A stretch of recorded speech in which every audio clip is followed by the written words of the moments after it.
Rod Moreno, siya ang Pangulo at General Counsel ng Gun Owners in Action o GOACT. Yes, Mhm. ito'y may kaugnayan pa rin po sa mga panukala na higpitan palalo ang pag-aari po ng barel, mga kapuso, Mhm. at yung tinatawag na repeal ng Robin Robin Padilla Padilla Law. Law. Si Attorney Moreno nasa ating linya. Attorney, magandang umaga. Si Joel Siweng po ito. Magandang umaga po. Good morning, Joel. Good morning, Weng. Good Opo. morning to our listeners. Thank you, sir, for gracing our invitation. Ano ba ang ano po ang unang reaction ninyo doon po sa may mambabatas na nagpanukala dapat daw higpitan ang pag-aari ng baril. Mhm. Tapos ito naman si Well, Secretary Remulla, sabi naman dapat i-repeal yung Robin Padilla Law. Ano initial reaction po ng grupo po ninyo diyan? Well, alam mo, unang-una, Joel, Weng, nakikirami kami doon sa naging biktima nitong mga mass shooting sa mga eskwela. Opo. Nakakalungkot talaga. But actually, I also want to put this in perspective. Mhm. Sige po. Hindi naman ho talaga problema yung mga responsible gun owners or shooters.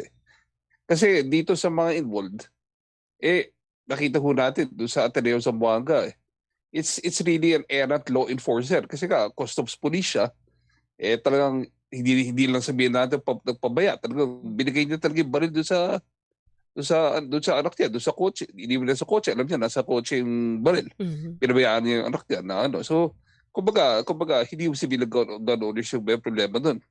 Mhm. Now, that said, alam mo, yung batas, as it's currently stated and implemented, mahigpit ho talaga siya. You cannot get a permit unless a license unless you have your drug test and all that, neuropsychiatric exam. And yes, yung sinasabi lang requirements for storage, may requirement to na ganun. Mhm. Oy, nilalagay daw sa vault, di ba? Kailangan Dapat vault, hindi basta-basta container Yes, lang. nasa vault. Matagal na ho requirement yan. Since sa RA 10591 ho yan, yung current firearms law. Okay. Ano nakikita nyong paraan para maibsan natin itong mga ganitong klase ng karahasan, lalo-lalo na sa mga eskwelahan? Meron ba kayong nakikitang dapat gawin pa ng pamahalaan para ito'y mabawasan kundi man maiwasan totally? Well, what we've been saying, Joel, Weng, matagal na sinasabi, implementation talaga yan .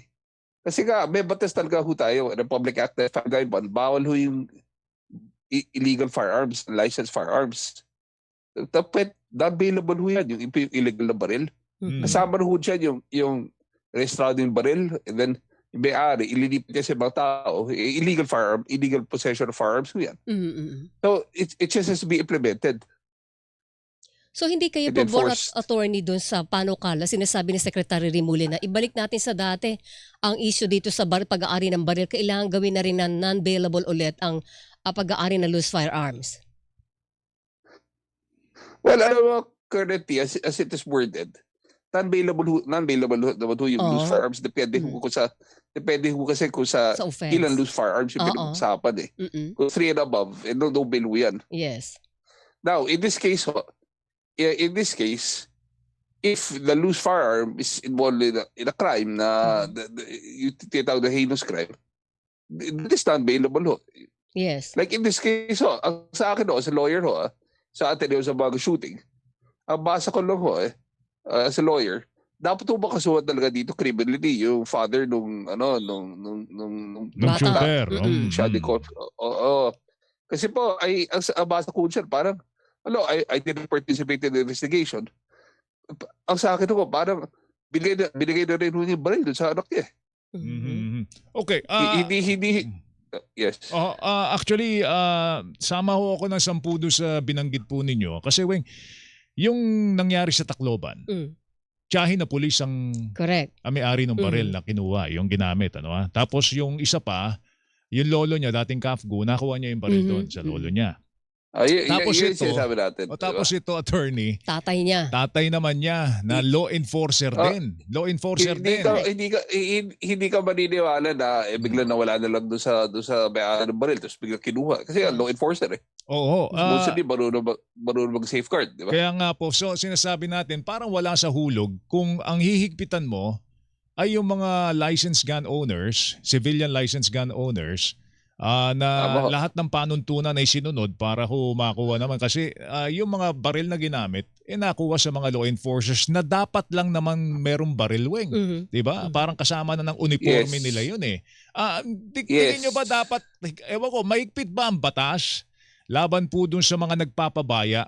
Ewan ko kung baka katulong kung kapag law enforcer ka at yung baril mo ginamit sa krimen dahil nagpabaya ka, di ba dapat mas mahigpit ang parusa sa mga ganon? Well, that's correct, Joel. Kasi remember, when you're a law enforcer, you are entrusted by the government with a firearm. Mhm. Not only will you safeguard the community, but that you will be able to use that firearm properly. Pinagkatiwalaan ka. Pero pinabayaan mo mawala sa'yo at maggamit sa iba. Dapat ito talaga mahigpitan yan. Aggravating ho yan, tinatawag. Paano doon sa mga insidente na ninakaw ang baril? I'm not talking about the Ateneo incident, kundi yung sa Tacloban. Kasi yung pulis na babae, pinasok ng pamangkin niya yung bahay niya, sinira ang kandado, pati doon sa taguan ng baril. Technically, Well, alam mo, nakaw daw po yun, attorney. Alam mo, Weng, sa akin, nabasa ko yung account na yun eh. With all due respect, sa akin, medyo kaya na hinala yung ganun story eh. Kasi sinasabi niya, pinasok yung bahay niya, sinira. Sabi ni Joel, law enforcer eh. Dapat marunong siya mag-safeguard, hindi niya nilagay sa kung saan mumurahin na vault na lalagyan na pwede sirain eh. So para kaduda-duda na po yan eh. Siya yung ito yung circumstances yung sa Tacloban eh. Yung baril niya napunta sa ibang tao at sa kadami-dami ng tao sa mundo, napunta sa pamangkin niya. So you have to conclude, di ba, evidence-wise, sabi namin mga abogado, hindi lang ninako sa kanya, binigay niya. So nakikita ninyo, Attorney Moreno, patupad lang po yung batas. Yes, implementation lang po yan. How can it, so ano ba sinasabi ng implementation? For example, sa Tacloban shooting or ito sa Customs, sa Ateneo sa Buanga, dapat yung nangyari diyan, yung siguro doon sa Tacloban, yung unit commander ng policewoman, yung tiyan ng bata, dapat ito nag-accounting, may accounting personnel ho yan. Ang pagkakalam ko sa police. Dapat nangyari yan. O nasan to si policewoman? Nag-report na ba? O policewoman, nandito ka, nasan yung baril mo? Ito lang, attorney. Gusto ko lang po malinawan, di ba, Joel and Attorney Moreno? Yes. Ang sinasabi sa batas at panuntunan, kailangan merong vault.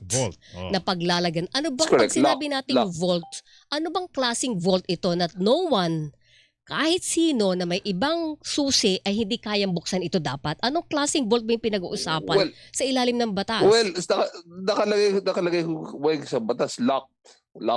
Oh. May lock. Lock that means, may susi.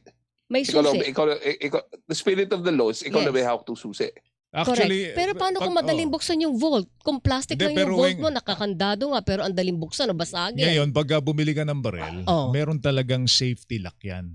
May kasama yan pag bumili ka ng baril. Ang baril, dahil nga siguro sa batas, Weng, meron ng so kasama siya niya, na parang padlock. Yung bang pinapasok yan sa trigger guard para hindi mo mapasok That's correct, Joel. Tapos, maliban doon, yung vault may pa. vault pa. Alright. Diba? So kahit dapat makuha ang baril mo, pag nakakandado yon, hindi yun pwedeng magatilyo. Hindi mo magagatilyo yun. Alright, okay. Dahil may padlock Joel, gusto ko rin discuss yung sa section 41 ng RA 10591. Opo. Any person who transfers any licensed gun owner who transfers his firearm illegally to someone else na hindi naman lisensyado, ang kaso niyan, illegal possession of firearms. So ibig sabihin, halimbawa, nagbigay ka o niregalo mo yung baril mo o binenta mo, dapat matik yung may transfer documents yon, attorney. And other than that, dapat yung tao na paglilipatan mo ay licensed to own and possess firearms holder. Correct. Kasi ngayon, may LTOPF ka na, tapos meron ka pang lisensya ng baril. So dalawa na yan. Hindi lang lipat yung pinag-uusapan natin dito. the act of physically, binigay mo yung Yes. physical possession ng baril. Mhm. O, may kaso yan. So walang sino man ang dapat humawak ng baril mo Wala. na nakalisensya That's sa'yo. correct. That's Wala. correct. Pag Mayor, that's pinahawak correct. mo sa Yes. iba, illegal possession na yon. Yes. Mahirap Yes. pala yun. Sinasabi, attorney. sinasabi nga nila. Both yung tao and both yung gun owner, illegal possession sila. Aha. Kaya nga But- sinasabi yan, kasi- di ba? Ang biruan dyan, Weng, yung baril mo para mong asawa. Totoo yan. Eh, yung asawa mo naman, di ba pinapahiram? Actually, Hindi nga. Oo. actually, totoo yan kasi ang baril nakamamatay, di ba? Mhm. Pero yung asawa naman po hindi nakamamatay. Ano ibig sabihin nyo doon, Attorney Moreno? Kayo talaga. Anyway, I'm just saying it's a good analogy. Correct. Anyway, sige po. Attorney, salamat sa oras. Magandang Mag-ingat po umaga. kayo. Magandang Weng, umaga. salamat. Thank Good you. morning. Good morning to to you. listeners. Good morning. Attorney Rod Good morning. Moreno, Presidente, General Counsel ng Gun Owners in Action o GOAC, mga kapuso. So, sa Double B!